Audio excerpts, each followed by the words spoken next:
এবার আমরা দেখব কিভাবে কালার সেটিং করা যায়। কালার সেটিং এর ব্যাপারটা রয়েছে যে আমরা যখন একটি ইমেজকে ওপেন করব, এখানে সুপার আরজিবি ডিফল্ট অবস্থায় ওপেন হবে। সেক্ষেত্রে আমরা একটি ইমেজকে ওপেন করি, সাথে আরও একটি ইমেজ। এই ইমেজটির যে কালারটি রয়েছে এটি যদি আমরা কালার সেটিংয়ে যাই, দেখতে পাবো সুপার আরজিবি।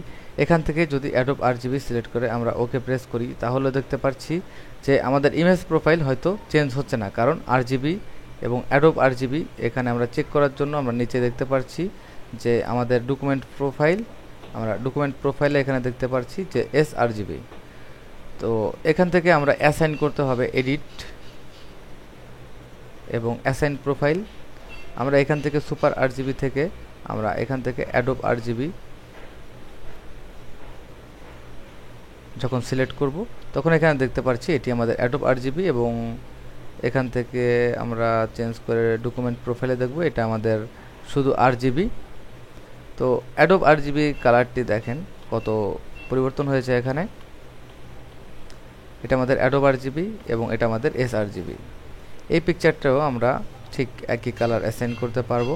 অ্যাসাইন প্রোফাইল, এখান থেকে আমরা প্রোফাইল অ্যাডোব আরজিবিতে ক্লিক করে ওকে, অথবা আমরা এখান থেকে আবারও সুপার আরজিবিতে ফিরে যাওয়ার জন্য অ্যাসাইন প্রোফাইল, এখান থেকে এস আরজিবি প্রোফাইল অ্যাসাইন করতে পারি। তো আমাদের অ্যাসাইন প্রোফাইলে যে কালারটি রয়েছে সেটি আমাদের কারেন্ট পিকচারকে অ্যাসাইন করার জন্য, এবং আমরা কালার সেটিং কনভার্ট টু প্রোফাইলে আমরা প্রোফাইলকে কনভার্ট করতে পারি। আমরা এখানে ল্যাপ কালার অ্যাডোব ওকে, আমরা এখানে দেখতে পাচ্ছি যে আমাদের চ্যানেল লাইটনেস এবং এ বি চ্যানেলে কনভার্ট হয়ে আছে, এটা আমাদের ল্যাপ কালারে কনভার্ট হয়েছে। এবং আমরা ইচ্ছা করলে এখান থেকে আবারও কনভার্ট টু প্রোফাইল সিএমওয়াইকে ওকে এবং ওকে, আমরা দেখতে পাচ্ছি এখানে আমাদের সায়ান ম্যাজেন্টা ইয়েলো ব্ল্যাক দিয়ে কালার প্রোফাইলটি চেঞ্জ হয়েছে।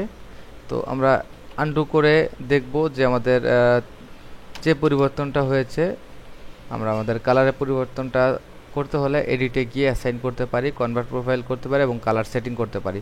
যদি আমরা কালার সেটিং করে নতুনভাবে কোনো ডকুমেন্ট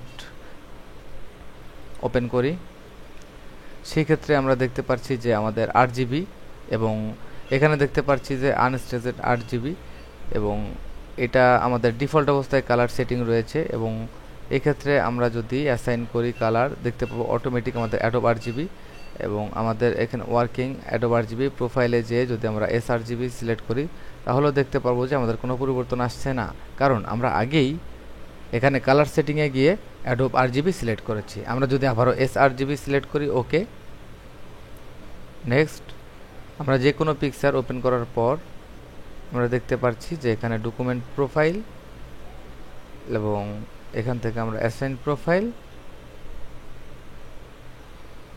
অ্যাডোব আরজিবি ওকে।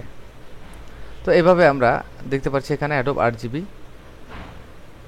চলে এসেছে, এবং আমরা কালার প্রোফাইল সিলেক্ট করব। সাধারণত ফটো কাজ করার জন্য আমরা অ্যাডোব আরজিবি কালারটি ব্যবহার করব, কারণ অ্যাডোব আরজিবি অ্যাপ্রোপ্রিয়েট কালার আমাদের মনিটর স্ক্রিনে শো করবে, এবং প্রিন্টিংয়ে অ্যাকুরেট করার জন্য অবশ্যই আমাদের কালার প্রোফাইল খুব গুরুত্বপূর্ণ ভূমিকা রাখে।